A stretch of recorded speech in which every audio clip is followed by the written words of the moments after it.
We salute Major General John D. Riddle, U.S. Air Force retired, for his service and membership on the museum's board for 7 years.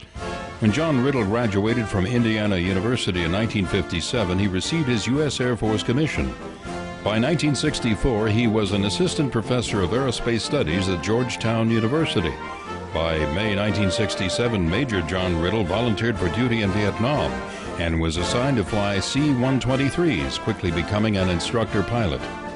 When the Communist Tet Offensive hit South Vietnam in 1968, Major Riddle was in the thick of it at the very outset.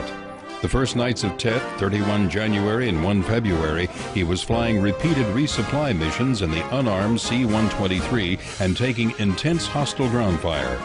His missions were successful and he was awarded the Silver Star for gallantry in the face of the enemy. Around 2 weeks later, Major Riddle would see action at one of the most hotly contested sites in the war, the American outpost at Khe Sanh.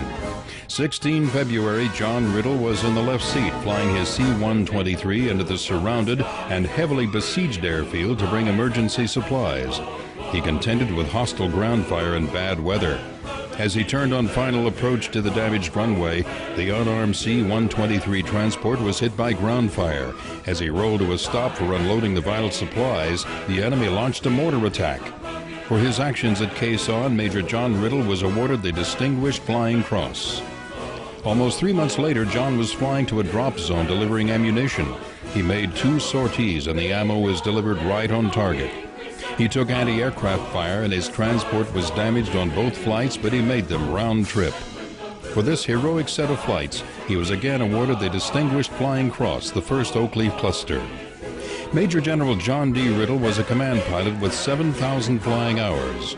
In addition to the 2 DFCs and Silver Star, he wears many decorations, including the Bronze Star, Meritorious Service Medal, Air Medal with 4 Oak Leaf Clusters, Presidential Unit Citation for his unit's support of the Marines at Khe Sanh, Vietnam Service Medal, and others. We salute Major General John D. Riddle, U.S. Air Force retired, for his service to our country.